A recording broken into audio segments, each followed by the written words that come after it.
চট্টগ্রামে গ্রীষ্মকালীন সবজির দাম কিছুটা কমলেও এখনো সাধারণ নাগালে শীতকালীন সবজির দাম। নতুন আশা ফুলকপি বিক্রি হচ্ছে 250 থেকে 300 টাকায়, আর শিমের বিচি প্রতি কেজি 350 টাকায়। সপ্তাহের ব্যবধানে দাম বেড়েছে পেঁয়াজ, ডিম ও ব্রয়লার মুরগি। আর সরবরাহ কম থাকায় এখন বাড়তি সামুদ্রিক ও মিঠা পানির মাছের দাম। জহিরুল ইসলামের ক্যামেরায় আরও জানাচ্ছেন রাজীব বড়ুয়া।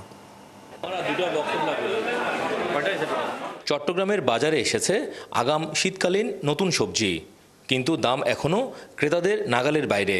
বাজারে নতুন আসা ফুলকপি বিক্রি হচ্ছে প্রতি কেজি 250 থেকে 300 টাকায়, আর শিমের বিচি কেজি 350। এদিকে গ্রীষ্মকালীন সবজির দামও এখনও কমেনি।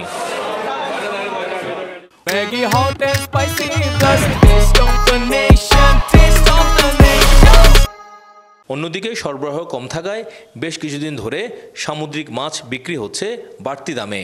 পাশাপাশি মিঠা পানির মাছের দামও কেজিতে বেড়েছে 50 থেকে 100 টাকা।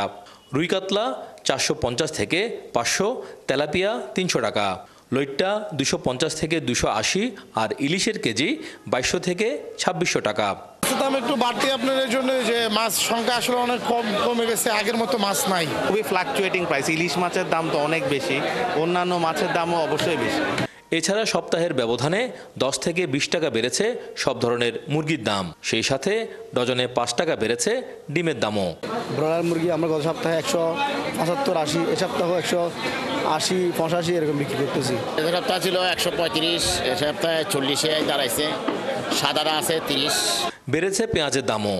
এতে দেশি পেঁয়াজ কেজিতে 10 টাকা বেড়ে 85 থেকে 90 টাকায় বিক্রি হচ্ছে। তবে কেজিতে 20 ও 30 টাকা কমেছে আদা ও রসুনের দাম। আদা, রসুন, পেঁয়াজ ওগুলো মোটামুটি রিজনেবল আছে। পেঁয়াজটা একটু দাম বাড়তি মিলাজনবির কারণে। ইন্ডিয়ান পেঁয়াজ বাজারে নেই এখন। ইন্ডিয়ান পেঁয়াজ যে কোনো দোকানে আছে, এগুলো আপনার 100 থেকে 110 টাকার মধ্যে বিক্রি করতেছে।